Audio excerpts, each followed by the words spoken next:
Sumpah Suci Bhisma. Dengan riang hati, Maharaja Sentanu memeluk putranya yang telah lama hilang. Di wajah sang raja terpancar haru dan kebanggaan yang dalam.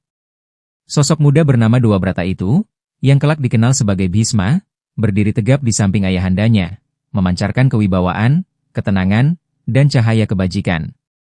Suasana istana Hastinapura pun menjadi semarak. Para menteri, resi, dan bangsawan berkumpul di Balairung Agung. Lantunan mantra suci mengalun lembut dari para Brahmana, menyucikan upacara penobatan sang putra. Maharaja Sentanu, dengan penuh hikmat dan kasih seorang ayah, mengenakan mahkota kecil ke kepala Dewabrata dan mengangkat tangannya di hadapan para hadirin. Wahai rakyat Hastinapura, seru sang raja, saksikanlah hari ini.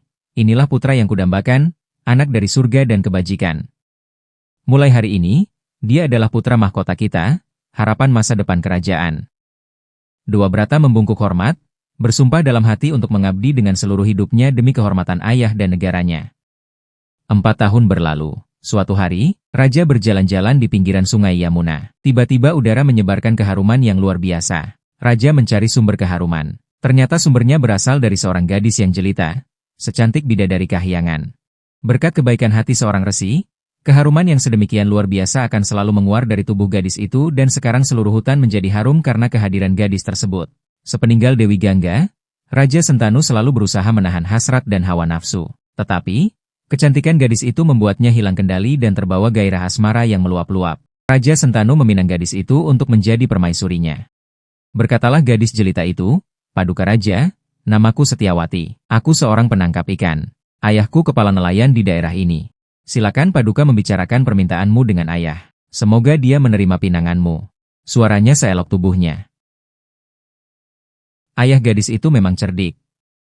Katanya, Daulat tuanku, memang sudah saatnya putri hamba menikah dengan seorang lelaki, seperti gadis-gadis lain. Paduka boleh meminangnya. Namun demikian, sebelumnya hamba mohon Paduka mau berjanji di hadapan hamba. Kata Raja Sentanu, apapun syarat yang Anda ajukan akan aku penuhi.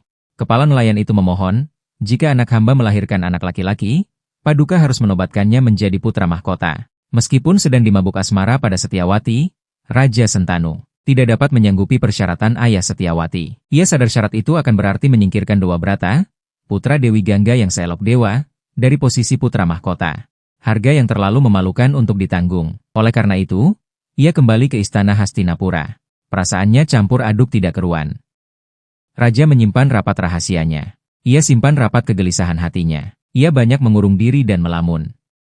Suatu hari, Dewabrata bertanya kepada ayahnya, Ayahanda memiliki semua yang mungkin diinginkan orang. Tapi, mengapa ayahanda tampak sedemikian murung? Sepertinya, ayahanda menyimpan rahasia yang menyesakan hati. Prabu Sentanu menjawab, Anakku, apa yang kau katakan benar. Ayahanda memang tersiksa perasaan gundah gulana. Engkau adalah anakku satu-satunya dan kau selalu sibuk dengan urusan keprajuritan. Hidup di dunia ini penuh dengan ketidakpastian dan selalu saja ada perang. Jika sesuatu yang tidak diinginkan terjadi padamu, garis keturunan keluarga kita akan putus, punah. Tentu saja, engkau sebanding dengan 100 anak.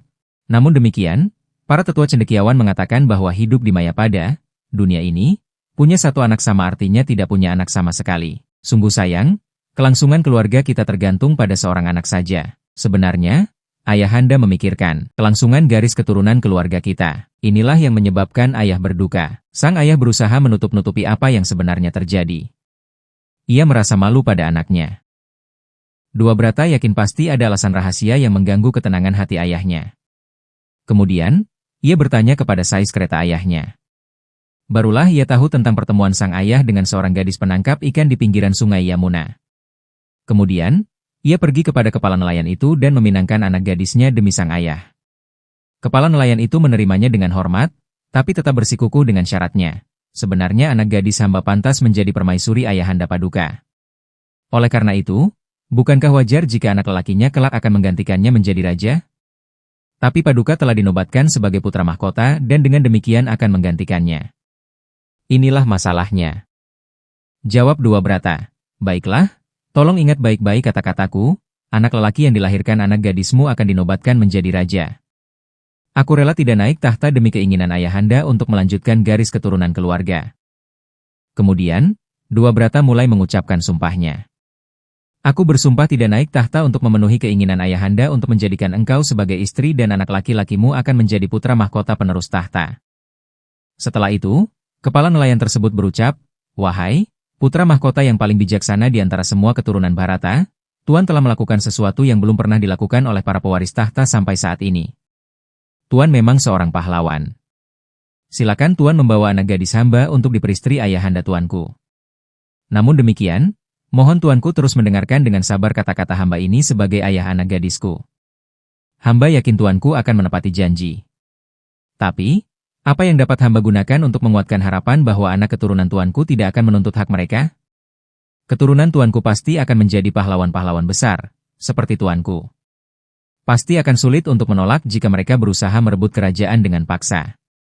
Inilah permasalahan yang mengganggu pikiran hamba." Mendengar pertanyaan sangat sulit yang diajukan ayah gadis pujaan ayahandanya, Dewabrata, yang memutuskan untuk meninggalkan keinginan duniawi demi ayahandanya, mengucapkan sumpah pamungkas. Ia bersumpah di hadapan ayah anak gadis itu, "Aku berjanji tidak akan kawin dan akan menjalani kesucian sepanjang hidupku." Ketika Dewabrata mengucapkan sumpah sucinya, para dewa menaburkan bunga-bunga semerbak di atas kepalanya dan terdengar suara-suara yang mengeluh-elukan, "Bhisma, Bhisma, Bhisma." Sejak saat itu, Dewabrata dikenal sebagai Bhisma. Demikianlah, putra Batari Gangga memboyong Setyawati ke Hastinapura untuk ayahandanya. Dari perkawinan dengan Setyawati, Raja Sentanu mendapatkan 2 putra, Citrangada dan Wicitrawirya. Wicitrawirya menjadi raja menggantikan saudaranya. Wicitrawirya mempunyai 2 anak, Destarata dan Pandu, dari kedua permaisuri, Ambika dan Ambalika. Anak Destarata yang berjumlah 100 dikenal sebagai Kurawa. Pandu mempunyai 5 anak yang dikenal sebagai Pandawa. Jika kisah ini menggugah hati dan membuka pikiranmu, jangan lupa untuk like, komen, share, dan subscribe channel ini agar tidak ketinggalan cerita epos lainnya.